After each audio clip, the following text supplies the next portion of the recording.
بسم اللہ الرحمن الرحیم۔ پروگرام مذاکرہ حضرت امام موسیٰ کاظم علیہ السلام کے حالات زندگی، پروگرام کا آخری حصہ، اور اس آخری حصے میں قبلہ بخاری صاحب میں آپ سے یہ درخواست کروں گا کہ مولا موسیٰ کاظم علیہ السلام ہارون رشید کی دور حکومت میں سختیوں میں رہے، پریشانیوں میں رہے، قید میں رہے۔ قید میں جس کے پاس بھی مولا کو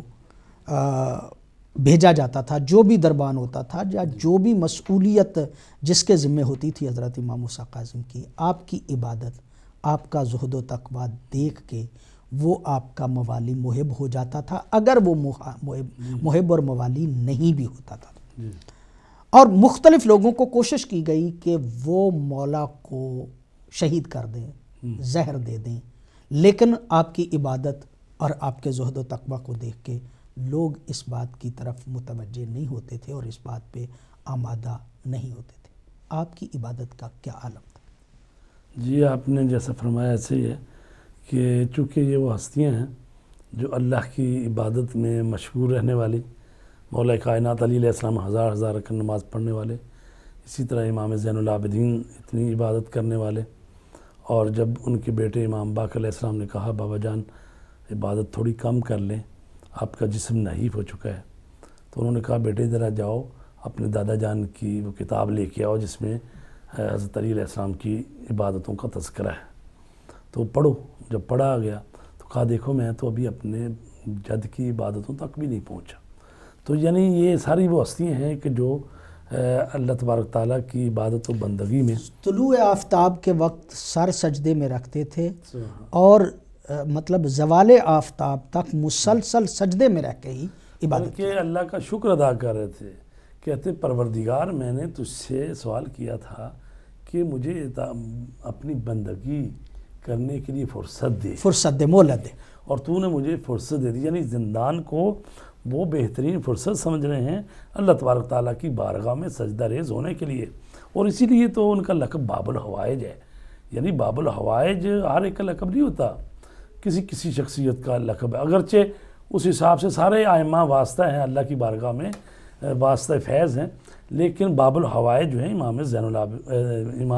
موسیٰ کاظم علیہ السلام کا لقب ہے۔ اور جو بھی آپ پر دروغہ ہوتا تھا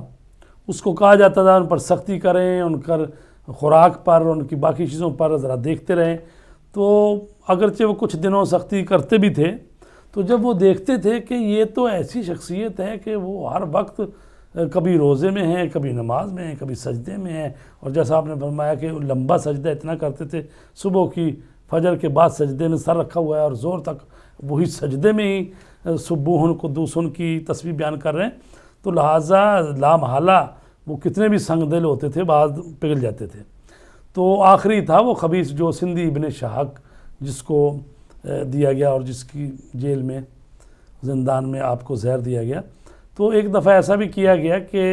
ان کو اذیت دینے کے لیے کہہ لیں، آزمانے کے لیے، یعنی ایک جو کنیز جو کہ رقاصہ، اور چونکہ ہارون رشید کے جیسا کہ ابھی ہم نے پڑھا کہ بھی 300 کے قریب تو رقاصہ کا جو کنیزیں اس نے رکھی تھیں، دنیا بھر سے جہاں جہاں حسین کنیزیں اور رومی اور وہ ڈھونڈتے تھے، چونکہ اسلامی مملکت اتنی بڑی تھی، منڈیاں لگتی تھی، تو وہاں سے یہ خرید کے لاتے تھے۔ تو ایک کنیز کو جو بڑی خوبصورت اور رقاصہ، اور وہ یعنی جو انسان کے ایمان کو ڈاواڈول کرنے میں برگلانے میں ماہر ہوتی ہیں، اس کو بھیجا اس نے کہ ایک زندانی ہے اس کے پاس جاؤ۔ جب انہوں نے بھیجا اور وہ آئی آپ کے اس حجرے میں جہاں پر آپ کو زندان میں رکھا گیا تھا، تو اس نے آ کر جو ہی امام کی خدمت میں آئی اور کہا کہ مجھے اس لیے بھیجا گیا ہے کہ میں آپ کی خدمت کروں۔ تو امام نے فرمایا مجھے تیری خدمت کی ضرورت نہیں ہے، میری خدمت کے لیے یہ ہیں۔ اور آپ نے جو ہی فرمایا، اشارہ کیا، تو اب اس کنیز نے دیکھا کہ وہ بہت بڑا باغ اور اس میں کنیزیں اور حور و غلمان اور سب وہ امام کی خدمت کے لیے حاضر ہیں۔ تو اب جو اس نے یہ دیکھا کہ یہ تو جنت کا نظارہ مجھے دکھا رہے ہیں اور کہہ رہے ہیں یہ ساری میرے لیے ہیں، تو وہ کش کر گئی۔ تو اب پھر جب اس کو ہوش آیا تو وہ بھی امام جب سجدے میں پڑے ہوئے ہیں تو وہ بھی سجدے میں گری ہوئی ہے، اور اب انہوں نے دیکھا جنہوں نے یہ سارا منصوبہ بنا کے بھیجا تھا کہ یہ کنیز کو تو ہم نے کس لیے بھیجا تھا اور یہ تو جا کے یہ بھی سجدے میں گری ہوئی ہے، تو اب اس کو کھینچ کے باہر لے آئے اور اس سے پوچھا، اس نے کہا کہ یہ وہ انسان نہیں ہے جس کو آپ سمجھ رہے ہیں، یہ ایک علیحدہ سی چیز ہے تو جو کہ اتنا قریب ہے خدا کے، اور تو یہ تو خدا ولی خدا ہے اور اللہ کا ایک مقرب بندہ ہے، تو یہ میں یعنی وہ اس کنیز کے متعلق کہتے ہیں بعض میں کہ پھر وہ کچھ عرصہ بعد وہ اسی طرح یعنی جس کو کہتے ہیں اپنے ہوش و حواس پہ کنٹرول نہ رکھ سکی کہ وہ محو رہتی تھی. یعنی بشر حافی کو ایک جملے میں اس کی تقدیر بدل دی، اور اس رقاصہ کو یا اس کنیز کو کہ جس کو بھیجنے والے اس ہدف اور مقصد کے تحت بھیج رہے تھے کہ امام اس کی طرف نگاہ کریں گے، ہم کہیں گے دیکھو جی یہ زاہد اور تارک الدنیا اور یہ دیکھو یہ کنیز ہم نے بھیجی ہے اور ان کے ساتھ، تو آپ نے تو اس سے بات چیت بھی نہیں کی. ہاں جی، بس یہی کہا مجھے تیری خدمت کی ضرورت نہیں، میرے لیے یہ خدمت گزار ہے. اور آپ کی عبادت اور آپ کا زہد و تقویٰ دیکھ کے وہ خاتون جو ہے وہ بھی پھر توبہ کر گئی. وہ توبہ کر کے اپنے ہر چیز چھوڑ بیٹھی جی. اور توبہ کر کے ان کا جو سٹائل جو ہے وہ بالکل تبدیل ہو گیا، اور وہ بھی ایک متقی اور پرہیزگار خاتون جو ہیں وہ بعد میں قرار پائی. تو اس کا مطلب یہ کہ جی اصل میں چونکہ یہ حجت خدا ہیں اور دلوں میں تصرف کر سکتے ہیں، اور ان کے لیے تو یعنی رسول پاک کے ہاتھوں پہ وہ کنکریں آئیں تو وہ تسبیح پڑھ رہی ہیں، پتھر جو ان کے ہاتھوں پر آ جائیں وہ بولتے ہیں. اور ایک دفعہ کا واقعہ ہے کہ شفیق بلخی ہیں، مشہور صوفی کرام میں ان کا نام آتا ہے، تو وہ کہتے ہیں کہ میں نے دیکھا حج کی طرف جا رہے تھے تو امام بھی حج کی طرف جا رہے تھے، تو اس نے دیکھا کہ یہ ایک شخص آ رہا ہے تو میں اس کو سمجھاتا ہوں کہ اپنے طرف مائل کرتا ہوں، اور وہ جیسے یعنی تبلیغی جماعتیں کرتے ہیں یا صوفی حضرات دوسروں کو دعوت دیتے ہیں. تو کہتے ہیں کہ جب میں قریب آیا اور السلام علیکم ہوئی تو آپ نے فرمایا بدگمانی مت کرو، اور اس کا نام لیا کہ بدگمانی نہ کرو. ان بعض الظن جی. اس کے بعد وہ کنویں پر بیٹھے تھے تو کنویں کا پانی نیچے تھا، تو امام نے ہاتھ کا اشارہ کیا اور کنویں کا پانی جو ہے وہ بلندی کی طرف آیا، اور امام نے پانی لیا اور اس کو بھی دیا، اور پھر امام نے زمین ریت پڑی، ریت کو اس پانی میں ڈالا، ٹھیک ہے، اس کو بھی دیا. تو وہ شفیق بلخی کہتے ہیں کہ وہ بہترین ستو تھے اور میں نے وہ پیے. تو یعنی یہ وہ ہیں کہ جو کبھی ٹھوکر ماریں تو جو کنکر ہے اس کو سونا کر دیتے ہیں، کبھی ریت کو ستو بنا دیتے ہیں. تو یہ اسی کو تصرف کہتے ہیں. معجزے اور تصرف جو ہے یہی ہے کہ کائنات میں اللہ کے اذن سے جب وہ جس چیز میں چاہتے ہیں اس کی ماہیت کو بدل کے رکھ دیتے ہیں، یہی تصرف ہوتا ہے. اور یہ ائمہ طہار جو ہیں یہ کرتے ہیں، اگرچہ اس کو آپ معجزہ کہہ لیں، کرامت کہہ لیں، لیکن بعض دفعہ معجزہ وہ اس کو کہتے ہیں جس کے ساتھ تحدی ہوتی ہے، جس کے ساتھ تحدی نہیں ہوتی تو اس کو کرامت کہتے ہیں یا معجزہ کہتے ہیں. تو لہٰذا یہ تصرف وہ کرتے رہے ہیں، اور بہت سارے ایسے معجزات امام سے منقول ہیں. سرکار حضرت آپ شفیق کا یہی واقعہ جو بیان فرما رہے تھے، میں مطلب کتاب میں پڑھ رہا تھا کہ سرکار کے پاس جب وہ آیا اور اس نے یہ سوچا کہ میں جو ہے کوئی نصیحت کرتا ہوں، چونکہ صوفی مطلب جب اپنے آپ کو ایک بندہ حق سمجھتا ہے تو کوشش کرنا دوسرے بھی میری طرح ہو جائے. اور پھر یہ جو مطلب آپ کہہ لیجئے کہ صوفی مکتب فکر ایک شروع سے لے کے چلا آ رہا ہے، اور برادران اہل سنت کے ہاں بھی ان کی بہت زیادہ اہمیت ہے کہ وہ جو زاہد جو تارک دنیا ہوتے ہیں، یہ حسن بصری سے شروع کرتے ہیں، مطلب تارک دنیا جو ہوتے ہیں، ظاہر ہے وہ پہلی صدی ہجری میں ہی ہیں، مطلب تارک دنیا یہ لوگ ہوتے ہیں کہ جو دنیا چھوڑ دیتے ہیں اور اللہ اللہ کرتے رہتے ہیں. تو یہ بھی شفیق جو ہے وہ اسی قسم کے لوگوں میں سے ہے. محمد بن منقدر، حضرت امام محمد باقر علیہ الصلوۃ والسلام جو ہیں وہ باہر نکلے ہیں، اور گرمی کا وقت ہے، اور اس گرمی کے وقت میں مطلب درانتی لے کر کسی لے کر باہر نکل رہے ہیں اپنی زراعت کے لیے. تو وہ دیکھ کے کہتا ہے کہ بنی ہاشم کا ایک بزرگ، اور اس گرمی میں جو ہے وہ طلب دنیا کے لیے نکل رہا ہے، طلب دنیا کے لیے. یعنی کہنے کا مطلب یہ کہ یہ صوفی ایک مکتبہ فکر ہے مسلسل. اور میں کہیں تصویر کا ایک رخ دیکھنے والے لوگ ایک مطلب میں عرض کروں کہ ہمارے ہاں یہ چیز جو ہے وہ واقعا اچھی ایک چیز ذہن میں آئی کہ جب ہم بچپن میں شروع میں درس میں داخل ہوئے تو ہمارے برادران کے ہاں تو کسی کو صوفی کہا جائے تو یہ صوفی کا لفظ عزت کے لیے کہا جاتا ہے. یعنی اگر کسی نے داڑھی واڑی رکھی ہے متدین دیندار متدین ہے تو اس کو کہتے ہیں یہ صوفی صاحب ہے. حالانکہ ہمارے ہاں صوفی جو ہے وہ جملہ درست نہیں ہے، اس لیے کہ صوفی نظریہ اور فکر جو ہے وہ درست نہیں ہے. وہ مطلب ایک طرف چلے جانے والے لوگ ہیں، یعنی تارک دنیا ہے، جبکہ اسلام جو ہے وہ ترک دنیا کی طرف متوجہ نہیں کرتا بلکہ عبادات اور دنیا کی مذمت کرتا ہے. ترک دنیا کی مذمت کرتا ہے. رسول پاک صلی اللہ علیہ وسلم جب بعض صحابی ایسا کرتے تھے کہ کبھی کسی کی بیوی نے شکایت کی کہ میرا شوہر جو ہے شادی تو ہوئی ہے وہ تو میرے قریب ہی نہیں آتا، دن رات نماز پڑھ رہا ہوتا ہے، تو آپ اپنے تیزی سے گئے مسجد میں، تو جبکہ آپ کی ابا کہہ رہے تھے تھوڑی سی زمین پر چلی آ رہی تھی، تو اس وقت کہا کہ آپ لوگوں نے کیا سمجھا ہے، کیا دیکھو میری طرف دیکھو